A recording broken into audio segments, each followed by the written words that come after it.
kandi ngo ikaze wakoze subscribe kuri Inshuti TV show. Uyu munsi navuze nti mbatembereze mu bitabo nirwamo kugira ngo mu minsi iri imbere mbakubite ibintu bya fresh. Ndi kugenda tugiye kwinjira mu isi y'ubucukumbuzi, tubyigeho, tubyinjiremo, tubisome, tumenye ibintu twabeshywe mu bitabo. Bajya bivugisha ngo abanyarwanda wabayisha yabayisha mu bitabo. Rero ndaje turebe nimba ari byo, turebe se ibitabo biba bihishemo ibiki. Rero muri iyi minsi wenda ntimuri kubona video umunsi ku munsi uko bikwiriye, ariko uva muraje muzibone kandi ndi kubyinjiramo neza. Ikibazo tugiye kukigaho bya fresh, tugiye kugikurikirana nk'abikorera.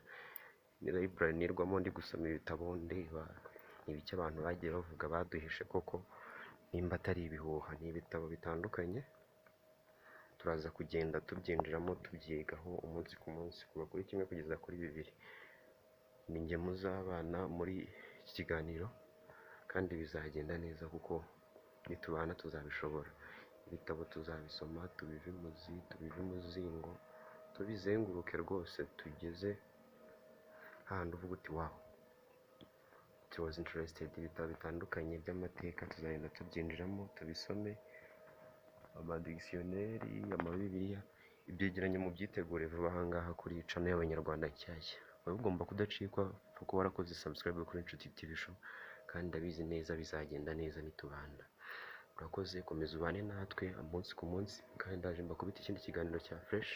Ukomeze ubane natwe, udushyigikire, ugume ugendane natwe umunsi ku munsi, kandi ibitabo byo nakagaruka. Uko bigenda kose uri kubibona ko akazi tukarimo kandi twaje tuje. Gahunda ni yayindi, ni sindohoka. Ibitabo ndaje basomere kahave. Uri kubona nk'iki gihe kandi ngo ikaze wakoze subscribe kuri Inshuti TV show. Uyu munsi navuze nti mbatembereze mu bitabo nirwamo kugira ngo mu minsi iri imbere mbakubite ibintu bya fresh. Ndi kugenda tugiye kwinjira mu isi y'ubucukumbuzi, tubyigeho, tubyinjiremo, tubisome, tumenye ibintu twabeshywe mu bitabo.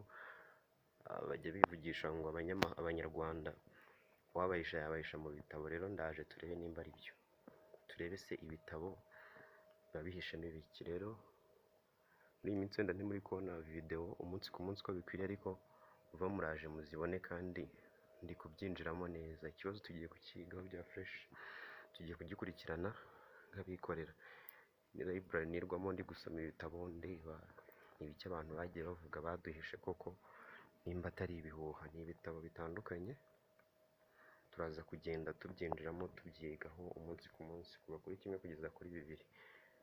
Ni njye muzabana muri iki kiganiro kandi bizagenda neza kuko nitubana tuzabishobora. Ibitabo tuzabisoma, tubive imuzi, tubive imuzingo, tubizenguruke rwose tugeze handi uvuga uti wow, it was interested. Ibitabo bitandukanye by'amateka tuzagenda tubyinjiramo tubisome, amadictionnaire, amabibiliya, ibyegeranyo mu byitegure vuba aha ngaha kuri channel y'Abanyarwanda Nshyashya. Waba ugomba kudacikwa kuko warakoze subscribe kuri Inshuti TV show, kandi ndabizi neza bizagenda neza nitubana. Urakoze, komeza ubane natwe umunsi ku munsi, kandi ndaje mbakubita ikindi kiganiro cya fresh. Ukomeze ubane natwe, udushyigikire, ugume ugendane natwe umunsi ku munsi, kandi ibitabo byo nakagaruka. Uko bigenda kose uri kubibona ko akazi tukarimo kandi twaje tuje. Gahunda ni yayindi, ni sindohoka. Ibitabo ndaje basomere kahave. Uri kubona nk'iki gihe bose imyuka yacu ikagenda ibayobya, ibinjiramo abantu kubana n'Imana bikanga.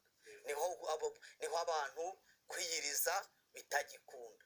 Nimba reka mvuge kino kintu, nimba uri umukristo cyangwa uri umunyamasengesho ariko kwiyiriza ukabubona utakiyiriza ngo bikunde, menya yuko izo mbaraga zakwinjiye. Nurangiza wongere ushyire amavi hasi, ugarure ibihe byo gusenga.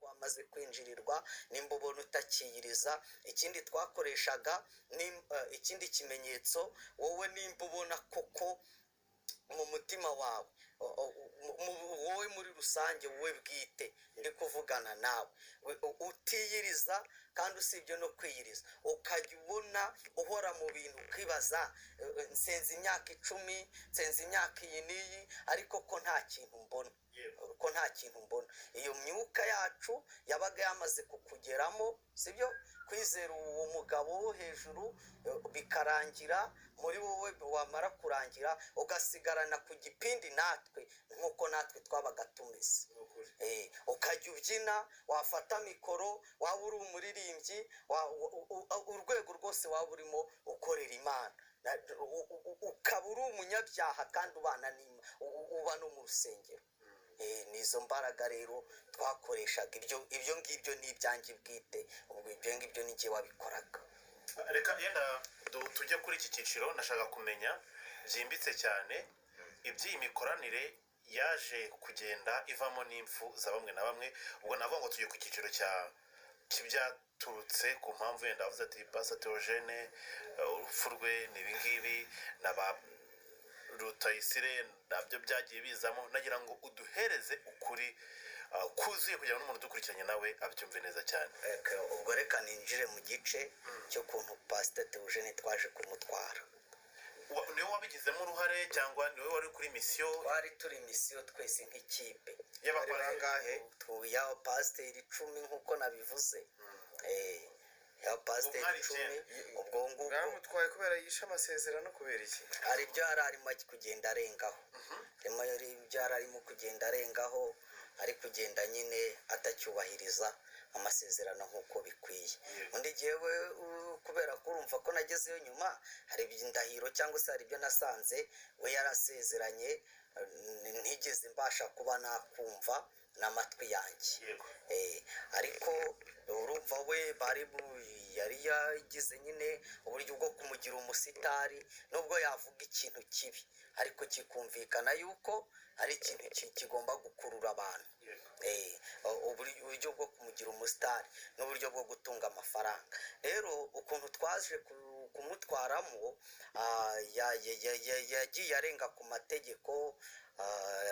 ku mategeko muri we y'amafaranga yasezeranijwe babwiye haruguru ko ayo mafaranga yabaga ari ayo twakuye mu bakristo akagenda azenguruka gukora ibikorwa byo kutugira neza nk'uko twabaga twabisezeranijwe.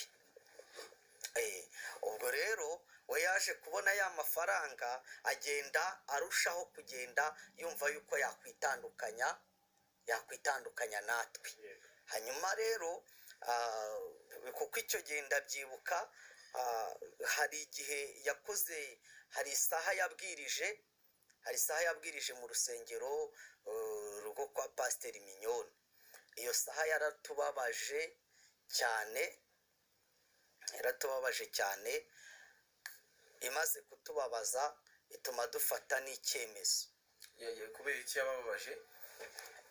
yari arimo agenda yinjira mu bintu by'amagurupe y'amasengesho cyane kandi intego yacu yari iyo kutabura abakristo cyangwa bure kubwiriza ariko ibintu by'amasengesho kwiriza no gusenga akagenda bireka ukabyihorera. ubwo rero yinjira mu gice cyo kwihuza n'abanyamasengesho.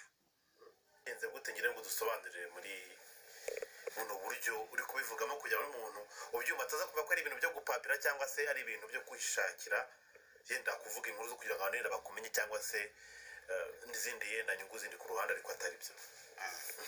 Oya abantu banyumve neza ntabwo wafata icyemezo cyo kuza kuvuga ibintu nk'ibi ngibi ugira ngo ushake ibindi bintu ubwo ntabwo naba mbyumva icyo waba ugamije ariko sindi umwe mu babitegura gutyo nemereye Imana nabaye umwe mu bantu bagomba kuvuga ukuri nkabwiriza ibintu by'ukuri ngakorera Imana by'ukuri ntabwo rero najya mu mupango wo gupanga ibingibi kugira ngo abantu bakunde banyumve kandi nta kintu ibyo byabimariye nimba ari amafaranga bayampayeho nimba ari iki ariko nyine bigenda bizima iby'ubusa nyine bigenda uko iyo witandukanyije nabo bigenda nabyo nta kindi cyo gutegura rero gihari. Iyo misiyo uburyo yapanzwe yo kumutwaramo twapanze imisiyo yo kumutumwaho hanyuma atumwaho n'abantu batatu ahantu ubundi bari ku ahantu twari twapanze yuko araza gupfira murankurikiye ahantu twari twapanze yuko araza gupfira ni ahantu ku gasitasiyo kuko n'ubundi yagiye hakurya iriya ku mipango yacu kuko navuze yuko nta kintu twashakaga ngo cyange nta kintu twashakaga ngo cyange impamvu zararimwaga nyine zikaremwa ukumva ko ugomba kujya aho hantu byanze bikunze hajyaho rero ahantu bari bapangiye rero kumutwarira ntibaba ariho bamutwarira kuko ndabyibuka twabisikanye n'imodoka y'umuyobozi nawe wiri hakurya nawe wacu w'Ubugande nawe wacu ubwo rero uko amanutse gutya tugiye kumufatira aho ngaho dusanga twakoma no kuri ya modoka y'umuntu wacu duhitamo gahunda rero y'uko uwo muntu wa mbere wari wamutumweho w'umudamu mu buryo bwa kidayimoni atari uza kubigiramo uruhare ahubwo akabigiramo uruhare n'uwa kabiri. Ubwo rero abigizemo uruhare rwa kabiri kubigiramo uruhare rwa kabiri urumva ko uwa mbere aho ngaho byaranze bimaze kwanga wari uri inyuma nyine wa kabiri ku wundi mugambi kuko urumva ko twari dufite gahunda y'uko uwa mbere namara kumukubitisha iyo mpanuka abandi bose nyine bahita baza kurangiza gahunda no gutwara amaraso ndetse n'ibindi urumva. Ubwo rero uruvu wa mbere biramunanira batanga nyine amakuru y'uko byanze aho hantu maze gutanga amakuru y'uko byanze aho hantu uwa kabiri baba ari we bategeka kubikora kuko rwose n'imodoka yamusanze gukoresha impanuka ntabwo ari ibintu byumvikana niba abantu babyubuka neza ari ibintu byumvikana ni kwa kundi nyine ibintu biba byapanzwe mu isi y'umwe